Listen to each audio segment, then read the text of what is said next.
Voters in 4 states cast ballots on Tuesday, with Mitt Romney all but certain to win the Republican presidential nomination. Other issues are drawing more attention: the defeat of the longest-serving Republican in the Senate, the recall of a governor who sparked outrage by taking on union rights in Wisconsin, and a ban on same-sex marriage in North Carolina. Joining us to talk about these issues is Brian Montopoli, senior political reporter for CBSNews.com. Good morning. Morning. So right off the bat here, one of the most interesting elections of the night. After serving in the Senate for almost 40 years, Richard Lugar loses in the primary. What's happening here? Well, frankly, I think you can take this as a sign that I'm not sure we're ever going to see the Senate get along. I mean, this is something that John Kerry, who's a Democrat, called a tragedy. I mean, the criticism that Lugar got from his primary opponent, Rupert Murdoch, was this guy was too willing to reach across the aisle, too willing to work with Democrats. We need someone who's going to be conservative, who's always going to vote, party line, very conservative. Well, I can understand that from Republican voters, but you have to wonder if the Republicans and the Democrats are going to demand that whoever they send to Congress is always going to stick to their specific desires no matter what. How are we ever going to get anything done in Washington? I mean, it's a real sign of the polarization we're seeing, and I think there's a real reason to be concerned. And Murdoch, a Tea Party favorite, we're seeing a lot of Tea Party favorites on Capitol Hill right now. Will he have a chance of defeating a Democrat, or will the Democrats take this seat? Well, it certainly became a much better pickup opportunity for the Democrats because this happened. Lugar's been there forever. He's a known quantity. Murdoch is less so. And right now, the Democrats have a very conservative candidate for a Democrat, and the polls going in are showing a tight race. Democrats are excited about this. They think it gives them a chance to maybe pick up a seat and hopefully, from their perspective, hold on to the Senate. The Republicans need 4 seats to take control of the Senate, and the Democrats are desperately trying to keep them from getting them. All right, and let's move to North Carolina. Voters there passed an amendment defining marriage as a union between a man and a woman. Is this a sign that gay marriage is going to be a hot-button issue for the upcoming general election? Well, we were just talking about polarization, and this is another sign, right? We have 8 states that have made same-sex marriage legal, if you count the District of Columbia, and now we have 30 states that have written a ban into their state constitution on same-sex marriage. Now, North Carolina was the last state from the former Confederacy that had not done this. It's now done it. Is this going to be a hot-button issue?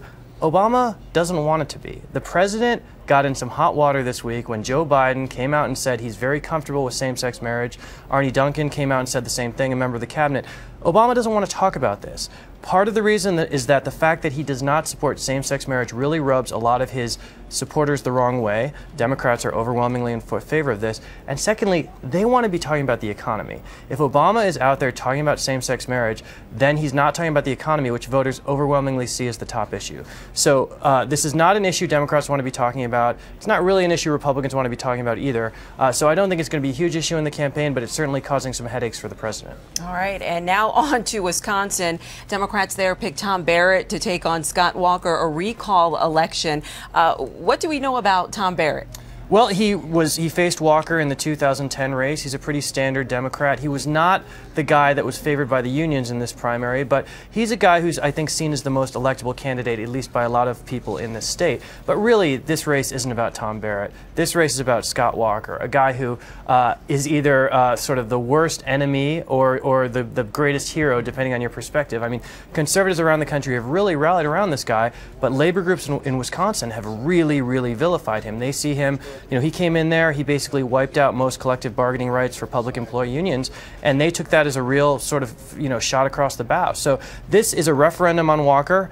He's raised a lot of money in this race, and I think it's going to be a really nasty and really close race. And a new Reuters poll shows that President Obama leading Mitt Romney by 7 points, citing independence. Now, you just mentioned before the president not necessarily having a position on gay marriage. He's saying it's evolving. Is that to play to that group? Well, independents actually support gay marriage, I think 57% in the Gallup poll that I saw.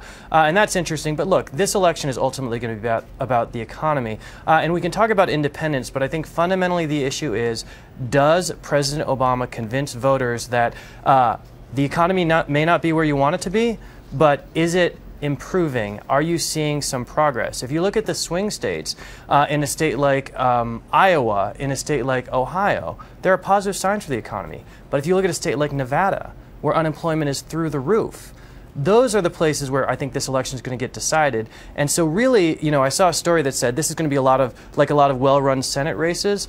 You have to look at this state by state, you have to look at the swing states, and you have to look at how the economy is in each of those states. All right, thank you, Brian. A busy night in politics. Brian Montopoli, senior political reporter for CBSNews.com. Thank you very much.